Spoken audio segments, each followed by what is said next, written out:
नमस्कार दोस्तों, स्वागत है आपका हमारे इस चैनल पर। दोस्तों, जैसे कि आपको पता है पिछले कुछ वीडियो से कॉम्प्लेक्स एनालिसिस चल रहा था दोस्तों, उसमें मैं आज लेकर के आया हूँ कुछ वो क्वेश्चन जो आपके पिछले सालों में पूछे गए हैं। जैसे कि ये क्वेश्चन है, F of Z equal to mod of Z square is nowhere analytic. ये क्वेश्चन आपके आरपीएससी फर्स्ट ग्रेड 2011 और आरपीएससी एसीएफ 2011 दोनों में ही ये क्वेश्चन पुटअप हुआ था, इसलिए ये एक इम्पोर्टेंट क्वेश्चन बन जाता है कि F Z equal to mod of Z square equal to Z Z bar is nowhere analytic. कई बार ये क्वेश्चन इस टाइप से भी आता है that F Z equal to mod of Z square is differentiable only at horizon. ठीक है, दोनों टाइप से क्वेश्चन पूछा जा सकता है। ये वाला क्वेश्चन पूछा जा चुका है, इज नोवेयर एनालिटिक। ऑप्शन दिए हुए थे बट 2 बार पूछा जा चुका है। और दूसरे टाइप में क्वेश्चन इस टाइप से पूछा जा सकता है that F of Z equal to mod of Z square is differentiable only at horizon. तो चलिए दोस्तों शुरू करते हैं हम। आज का ये क्वेश्चन एक इम्पोर्टेंट क्वेश्चन है जो 2 बार पूछा जा चुका है एग्जाम में। चलिए, पहली बात हमारे पास फंक्शन जो है वो F of Z equal to mod of Z square है। Z mod of Z square हम जानते हैं, Z means X plus iota Y और जेड बार मीन्स होता है एक्स माइनस आयोटा वाई। तो मैं इसको लिख सकता हूँ मॉड ऑफ जेड स्क्वायर को कॉम्प्लेक्स एनालिसिस की प्रॉपर्टी से हम लिख सकते हैं Z Z bar means two से X plus iota Y and X minus iota Y and that is x square plus y square. And as we know, to prove analytic we have to prove this as a continuous function. तो हम जानते हैं कि F Z equal to X square plus Y square ये एक polynomial function होता है, एक पॉलिनोमियल फंक्शन है। And polynomial function is always a continuous, is a polynomial function, is a polynomial function which is continuous function, which is continuous function and is a single valued function and is a single valued function। ठीक है, हमारी एक condition तो पूरी हो जाती है that to prove this function is a continuous। Okay, तो f of z equal to mod of z square, this function is a continuous function, that it is a polynomial function and this is a single valued function as well। Okay, now we have to prove that whether this function is a differentiable or not, and if this function is differentiable then at which point we can prove is a differentiable function। चलिए दोस्तों, अब हम शुरू करते हैं कि ये function हमारा डिफरेंशिएबल है या नहीं उसके लिए। तो चलिए, टू prove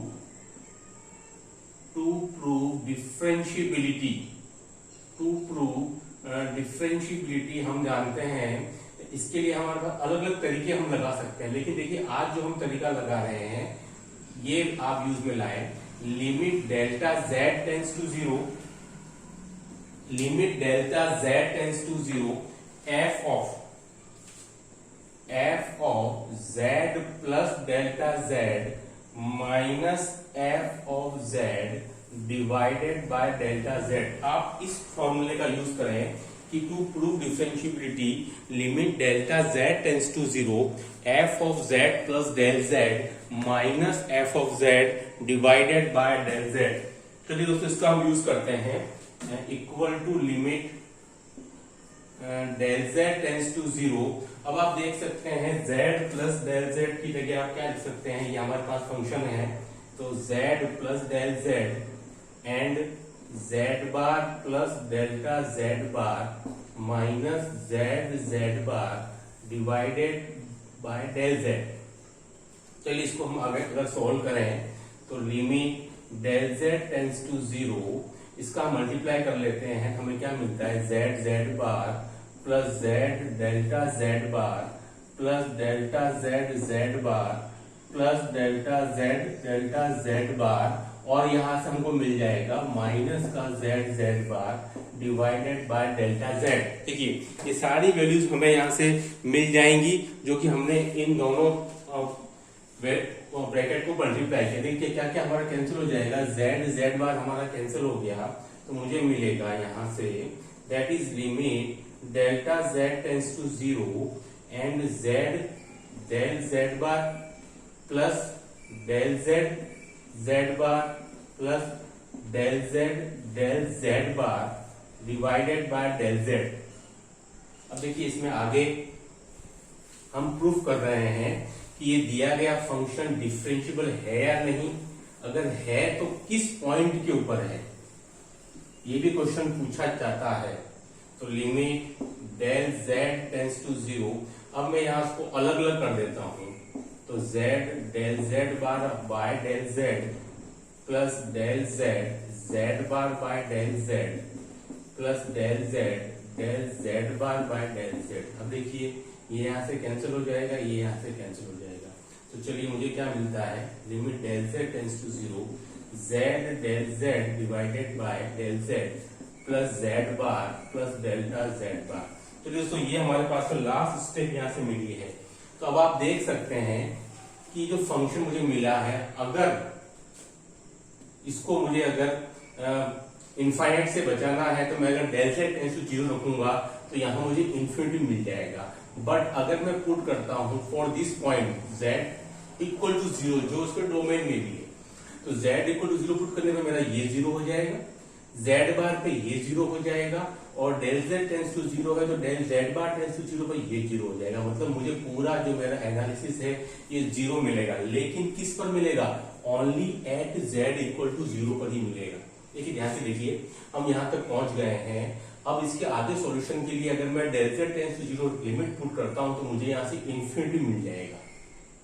तो अगर मैं ये पॉइंट लेता हूं z equal to 0 which lies in its domain given function, तो z इक्वल टू 0 से दिस 0, z इक्वल टू 0 तो z bar will be also 0, तो both the terms we are getting 0, and for this third term del z tends to 0, it means del z bar will be also 0, so hence we will get the whole answer will be 0. So we can say that this given function is differentiable only at horizon, not anywhere. We can say, it means that we can say function is differentiable only at z equal to 0, not anywhere. कहीं भी ये function differentiable नहीं होगा हमारे पास में, केवल 0 के अलावा। It means z equal to not equal to 0 पर डिफरेंशिएबल नहीं है। तो इट मीन्स अब बात कंटिन्यूस है, डिफरेंशिएबल भी है but only z equal to 0 पर। z इक्वल टू 0 के अलावा इसके नेबरहुड में जितने भी पॉइंट्स है सब पर ये डिफरेंशिएबल नहीं होगा। तो what we can say that this function is nowhere analytic because it must have differentiable except z equal to 0, it must be differentiable in its some neighbourhood points of z0. z equal to 0 is what, z0. So it must also be differentiable in some neighborhood point of this 0, which is not looking possible. So we can say that this function is nowhere analytic. You can't conclude from this that this function is differentiable only at z equal to 0. It means it is also analytic at z equal to 0. This is not proper answer. Okay, what I am just telling you, that you can't conclude that if the given function is differentiable at z equal to 0, it means it is analytic at z equal to 0. No, if it is differentiable at z equal to 0, then it must in some neighborhood point it also differentiable, then we can say it is analytic. But it not look so it is nowhere analytic is its correct answer.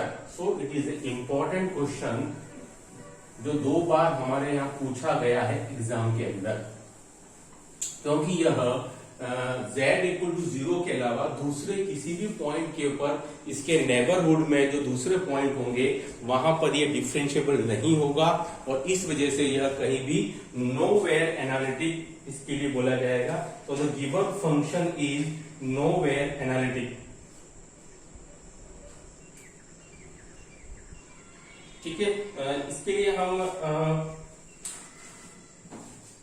एक check कर लेते हैं कोची-रीमान equation और हम एक बार check करके देख सकते हैं that Cauchy-Riemann equation which is a necessary and sufficient condition for this. What is it says कि ux equal to vy and uy equal to minus का vx, ux equal to vy and uy equal to minus का vx. तो यहाँ से हम इसको देख सकते हैं कि f of xy equal to x square plus y square. तो इसको मैं u कंसिडर कर लेता हूँ. So f of ये हमारे पास में क्या कहता है u plus iota v that is x square plus y square. तो u की वैल्यू क्या आ जाएगी हमको x square plus y square and what is v की वैल्यू 0 हो जाएगी. इसका मैं पार्शियल डेरिवेटिव करता हूँ that is 2x और इसी का ये y करस्पोंडिंग करता हूँ तो 2y. इसका करता हूँ vx equal to 0 and vy equal to 0. तो according to this condition ux equal to vy, 2x equal to 0 and 2y equal to 0. फिर वही बात कि हमको मिलेगा x equal to 0 and y equal to 0. ठीक है, तो we can say that this is function is differentiable at the origin and is not analytic at any value. ये केवल 0 के लिए ही फंक्शन हमारे पास में डिफरेंशिएबल हो पाएगा. चलिए अब हम उसके बाद दूसरा एग्जांपल लेते हैं. ये भी क्वेश्चन पूछा गया था आरपीएससी 2011 वाले पेपर के अंदर. क्वेश्चन जो पूछा गया था वो था Which one of the following function is not differentiable at any point of its domain? कौन सा फलन, क्वेश्चन था 2011 का कि कौन सा फलन अपने प्रांत के किसी भी बिंदु पर अवकलनीय नहीं है. ये क्वेश्चन पूछा गया था. ठीक है, तो उसमें हमारे पास में ऑप्शन इसका आएगा gz इक्वल टू z बार. अब देखिए ये हमारा आंसर कैसे आएगा gz equal to z bar. तो उसको हम एक बार चेक कर लेते हैं. z bar means x minus iota y which is a polynomial function, so it must be a continuous function and a single valued function. ठीक है, to check it's Cauchy-Riemann equation तो हम देख सकते हैं यहाँ से u plus iota v equal to x minus I Y and this u equal to x and v equal to minus का y. ये दोनों कंडीशन हमारे पास में यहाँ से आ जा रही है. तो ux इक्वल टू 1 आ जाएगी, uy इक्वल टू 0 आ जाएगा, vx इक्वल टू 0 आ जाएगा और vy की वैल्यू हमारे -1 आ जाएगी. अब चूंकि हम जानते हैं Cauchy-Riemann इक्वेशन के according ux equal to vy होना चाहिए. तो 1 is equal to -1 which is not possible. ठीक है, हम ये कह सकते हैं which is not possible. 1 is not equal to -1 which is not possible for any value of x and y. Because we are getting 1 is not equal to -1 which is not possible for any value of x and y. So we can say that this function is not analytic at any point of its domain because it is not possible for any point whether we take 0, 1, 2, 3 because ux equal to vy होना चाहिए but हमारे पास में दोनों equal नहीं आ रहे हैं. इसका मतलब ये जो फंक्शन है specially gz equal to z bar ये इसके प्रांत के किसी भी बिंदु के पर अवकलनीय नहीं होगा. तो दोस्तों ये इसका फाइनल आंसर आएगा जो कि हमारे पास में है. तो हम ये कह सकते हैं कि is not analytic at any point, अवकलनीय नहीं है और ये कह सकते हैं एनालिटिक भी नहीं है. ठीक है, is not analytic at any point. We can say that this is not analytic at any point. I hope कि आपको वीडियो पसंद आया होगा. डू लाइक, शेयर, सब्सक्राइब और आगे भी इसी प्रकार की वीडियो हम शेयर करते रहेंगे आपको. धन्यवाद.